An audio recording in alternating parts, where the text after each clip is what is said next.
Cinética química. Observe o processo de decomposição de uma garrafa de plástico ao longo do tempo.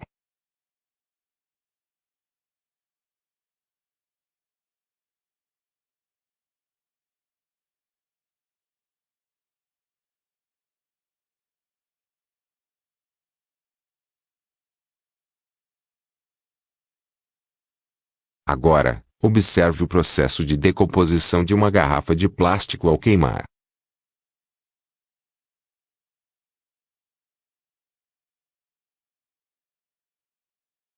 Observe o que ocorre quando pingamos uma certa substância em outra.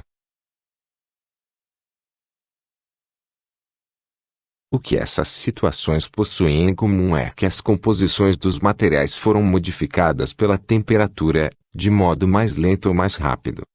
A cinética é o estudo da velocidade das reações químicas, e estuda os fatores que influenciam nesta velocidade. Um corante, em meio básico, leva um certo tempo para reagir e ser consumido, e esse tempo pode ser medido.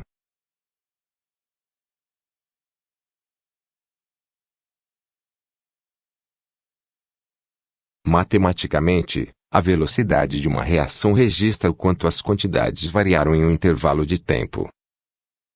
As quantidades podem ser expressas em massa, em mols, em concentração ou em volume. Veja a reação de decomposição da amônia. Ao longo do tempo, a concentração de amônia vai diminuindo. Podemos calcular a velocidade com que isso ocorre, dividindo a variação de amônia pela variação de tempo em cada intervalo. No gráfico, fica mais fácil de visualizar a variação de concentração da amônia. A cada hora, metade da concentração da amônia é decomposta. Agora, vamos estudar os principais fatores que influenciam a velocidade das reações. O primeiro deles é a concentração dos reagentes. Os reagentes, A e B, reagem, colidindo um com o outro, para formar um complexo ativado. O complexo ativado, rapidamente se dissocia, formando os dois produtos, os gases oxigênio e dióxido de nitrogênio. Se aumentarmos a concentração dos reagentes, iremos aumentar a frequência de suas colisões, formando mais produtos. Portanto, a concentração influencia a velocidade da reação. Entretanto, nem todas as colisões são efetivas. Observe que para colidir e formar o complexo ativo, as moléculas dependem de sua geometria espacial.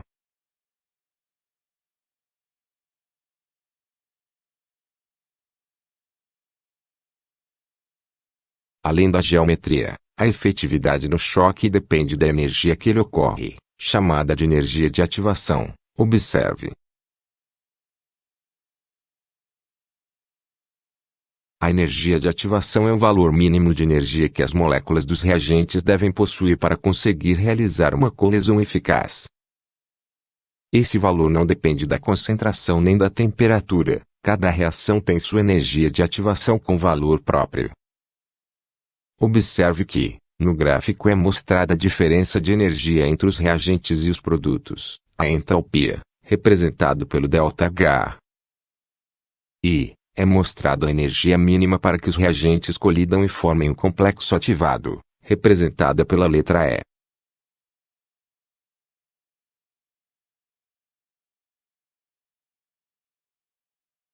Se a energia dos produtos é menor do que a energia dos reagentes, a entalpia da reação é menor do que zero, e a reação é exotérmica, gráfico A. Se a energia dos produtos é maior do que a energia dos reagentes, a entalpia da reação é maior do que zero, e a reação é endotérmica, gráfico B.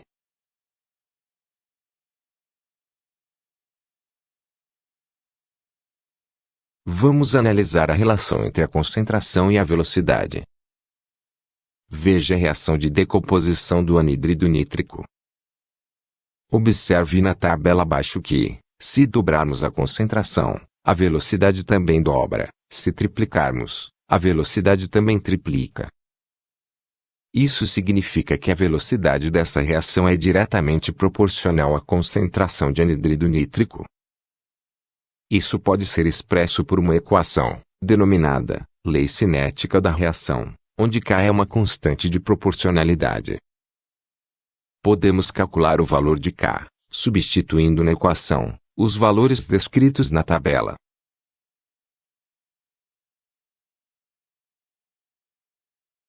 Agora, vejamos a reação de decomposição do etanol. Observe na tabela abaixo que, se dobrarmos a concentração de etanol, a velocidade se eleva ao quadrado. Se triplicarmos, a velocidade também se eleva ao quadrado. Isso significa que a velocidade dessa reação varia com o quadrado da concentração do reagente. Isso pode ser expresso pela equação da lei cinética da reação. Podemos calcular o valor de K, substituindo na equação os valores descritos na tabela.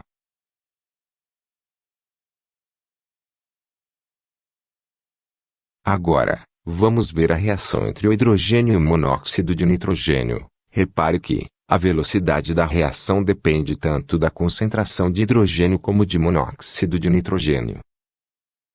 Mas, não depende de cada uma da mesma maneira. Comparando a primeira linha com a segunda, vemos que o monóxido de nitrogênio permanece constante, enquanto o hidrogênio duplicou. Logo, a velocidade é diretamente proporcional à concentração de hidrogênio. Comparando a segunda linha com a terceira, vemos que enquanto o hidrogênio permaneceu constante, o monóxido de nitrogênio quadruplicou. Por isso, a velocidade é diretamente proporcional ao quadrado da concentração de monóxido de nitrogênio. A equação da lei cinética fica assim. Podemos calcular o valor de K, substituindo na equação os valores encontrados na tabela.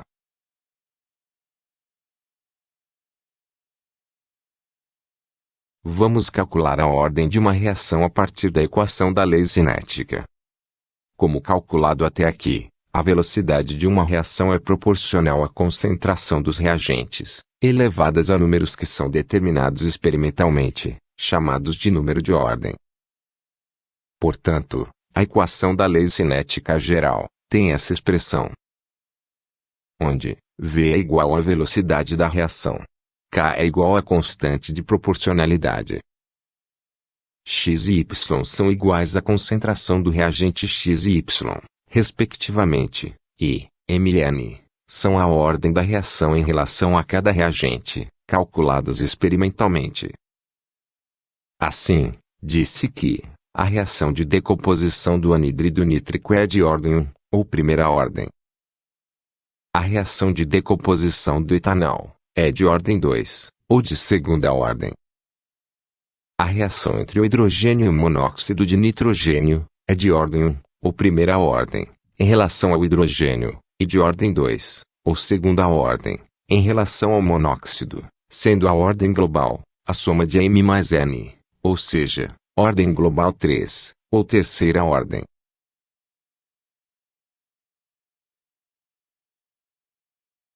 Agora vamos ver as etapas determinantes das reações e seus mecanismos. Chama-se elementar a reação em que os produtos se formam em uma só etapa de colisão dos reagentes. Na reação entre o ozônio e o óxido nítrico, as duas moléculas colidem, e em uma única etapa, formam o complexo de transição, que rapidamente se dissocia para formar os gases oxigênio e nitrogênio.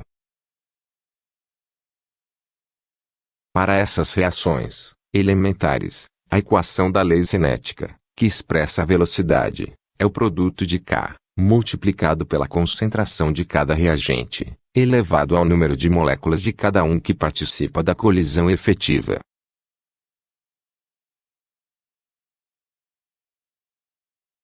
As reações não elementares são aquelas que ocorrem em mais de uma etapa, através dos mecanismos reacionais. Na reação do ácido bromídrico com o dióxido de nitrogênio, a primeira etapa ocorre, lentamente, com a reação entre eles para formar o complexo ativado. O complexo ativado se dissocia para dar origem a produtos intermediários, e, na segunda etapa, que ocorre muito rápido, Os intermediários reagem para formar os produtos finais, água e bromo.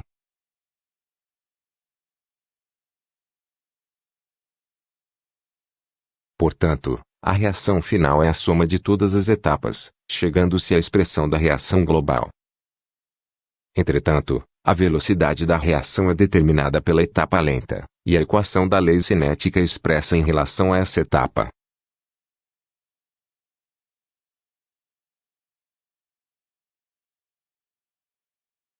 Vamos estudar os demais efeitos que afetam a velocidade das reações. A pressão influencia na frequência de choques entre as moléculas, influenciando na velocidade da reação. Observe.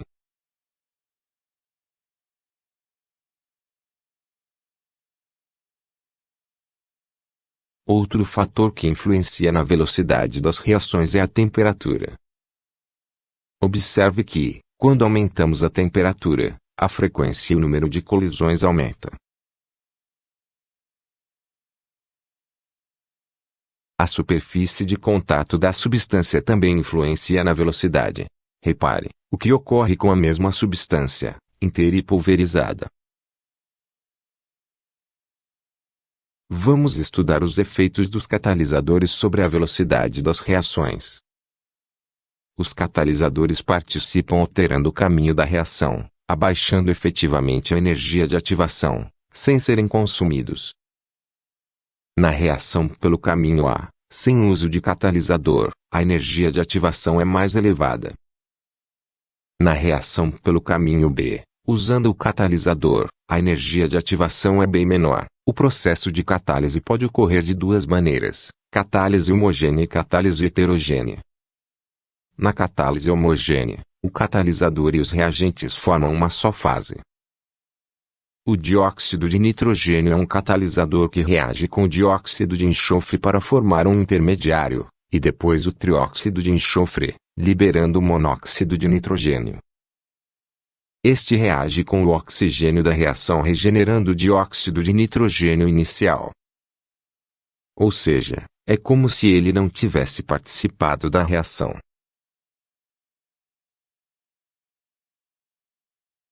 A catálise heterogênea é aquela que ocorre quando o catalisador e os reagentes se encontram em fases diferentes. Por exemplo, na hidrogenação do eteno, um leito de metal absorve os reagentes e promove a reação, rompendo a dupla ligação e transferindo os hidrogênios. Outra catálise muito comum é a catálise enzimática. A enzima reage com o substrato formando um complexo, em seguida dá origem aos produtos, e depois é regenerada. Recapitulando, os fatores que influenciam a velocidade das reações são: concentração dos reagentes, temperatura, pressão, superfície de contato, uso de catalisadores.